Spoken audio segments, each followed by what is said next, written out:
All right, kiddos, it's Mr. Arnold. We're going to talk a little bit about cell division today. We're going to talk about specifically about mitosis. And what mitosis is basically asexual cell division. And what that means is that what we're producing at the end are not sex cells like sperm or egg cells, not cells for reproduction, but basically just every other kind of cell pretty much. So what this means is that we're getting an exact copying of the cell, that we've got the same number of chromosomes that we started out with, the same DNA that we started out with. That's what we're going to get at the end. So normal cell, the DNA is going to get copied. That's called replication, and we'll talk about that in another video. And then it's going to go through this process of mitosis, and at the end of mitosis, what we have are two diploid cells, okay? And those two cells, if you notice, they're pretty much identical to the original cell. Now, that leads us to a couple of terms of diploid and haploid.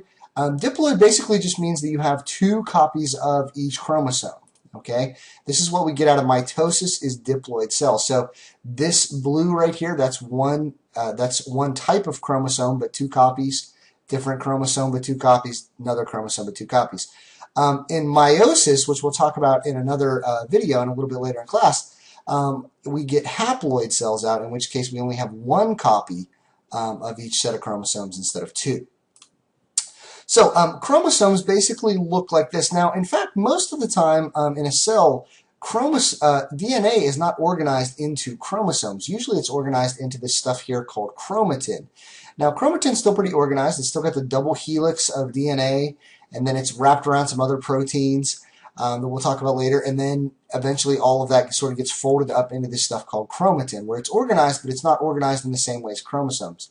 In the process of mitosis, though, what happens is that it gets organized into these sort of X-shaped things that we have here, and this is a chromosome, okay?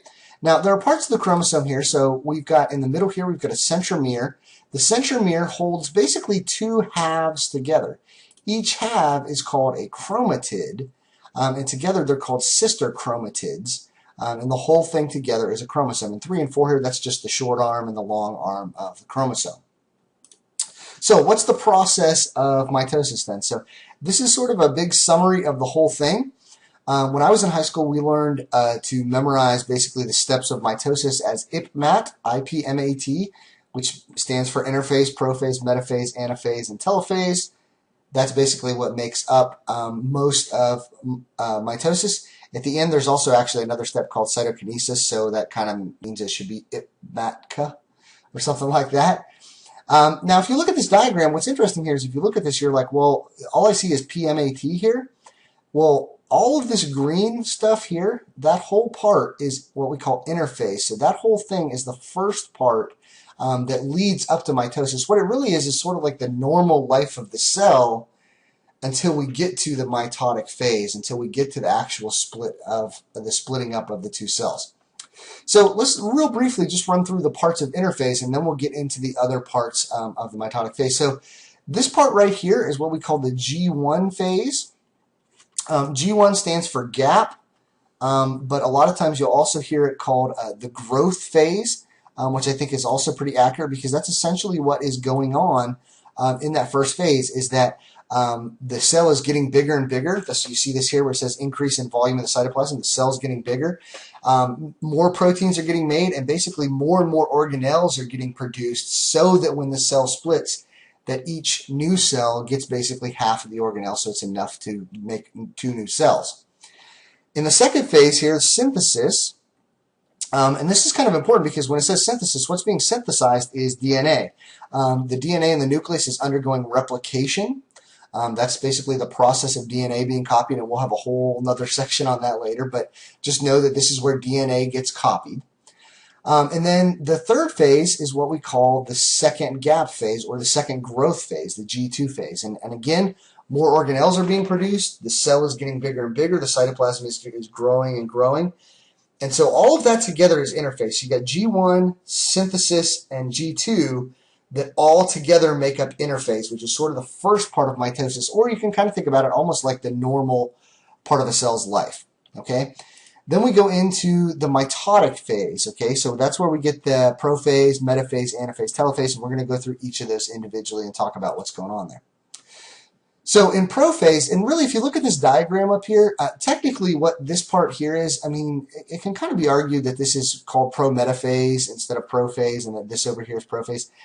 Really, it doesn't matter that much. As long as you know these general categories, you're going to be okay. And as long as you know the process of what's going on, then nobody at the high school level is really going to quibble with you about what happens. You know, is this pro-metaphase or is this prophase? This is prophase as far as we're concerned. So what happens in prophase? Well, if you notice here, what happens is this was the nucleus right here. And then the membrane around the nucleus, the nuclear envelope, basically breaks down. Okay, so that all that stuff that was in the nucleus the nucleus isn't there anymore. The nucleolus has disappeared at this point. And the chromosomes actually come together. Now, if you look back to this other slide that we had here, all of this stuff here, this is the DNA, and this is basically just the chromatin. And then this is the nucleolus that we talked about a little while ago. And so by prophase, what happens is that nucleolus disappears, the membrane around the nucleus disappears, and then all of that chromatin arranges itself into those X structures that make up chromosomes. Okay. What also happens that's important is over here at the ends, we get what are called spindle apparatus or spindle fibers. Those are going to start to form, and then we're also going to get the construction of these other little blue lines. I should have used a different color marker there. These blue lines that are here, these are called microtubules, or spindle fibers sometimes. These are going to start to reach through to the middle of the cell. Now, these are going to be important because this is what's going to separate the DNA, and you'll see this in each phase. So in metaphase, in the next phase, what happens is that the chromosomes that formed in prophase there, they actually start to basically line up and attach to those microtubules that are attached to the spindles. So the spindles are sort of spinning out these fibers. Those fibers are going to meet up in the middle, and the chromosomes are going to line up along basically the middle of the cell. Sometimes that's called the metaphase plate. Sometimes it's called the equator of the cell. I don't really like calling it the equator of the cell because to me an equator should go horizontal, not north-south, but whatever, sometimes it's called that anyway. The metaphase plate, that middle part there, the chromosomes basically line up along that middle there, okay?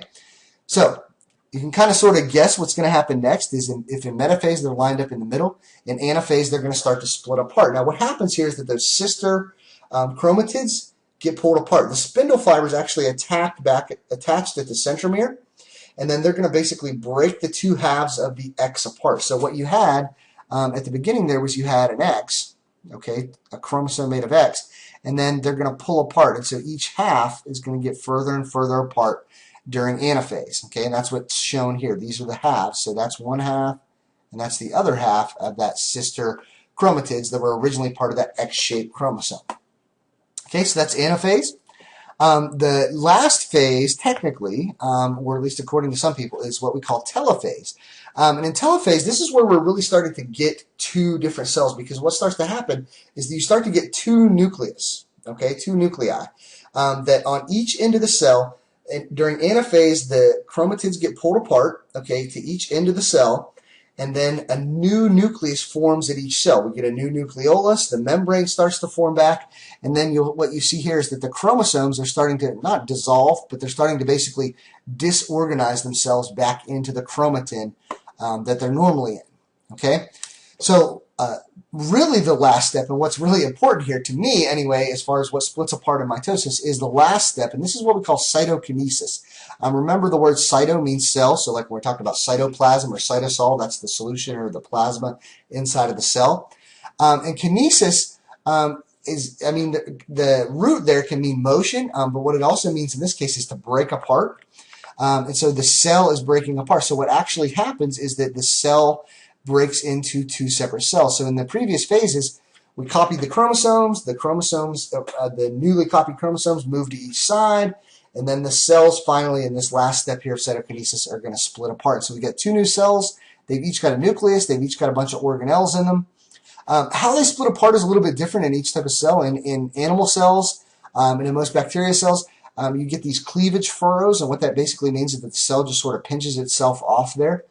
That doesn't work real well in plant cells, because if you remember, in plant cells there's a cell wall there, sort of a rigid wall around it, and so it actually has to sort of make a new cell wall in between them, and that's called the cell plate, and that's in plant cells.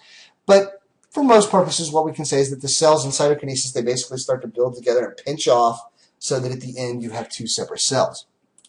Now, What's really important about this is this doesn't just happen once, this is happening a lot, okay? That this moves in cycles. And so what happens is we've gone through this whole process. We went through gap 1, synthesis, gap 2, prophase, metaphase, anaphase, telophase, cytokinesis, and then we're basically back around here, okay? So, I mean, we get to start this whole process essentially over again, okay? And it's going to go through interphase. And what you'll notice here is that, you know, the most of the cell life obviously is in interphase, that the interphase part is a lot bigger than the mitosis part. We're going to talk a little bit in the next video about things that control the cycle here. But essentially just know that there's a continuous cycle here that loops around in the mitotic process. So we had cytokinesis here. That was our last step when the cell split apart. And then we're back at the beginning. We're at that first gap, that G1 stage where things are going to start to grow again. All right, we've got a lot more to talk about cell division, but that covers the basics of mitosis, and hopefully that gives everyone a pretty solid understanding of what's going on.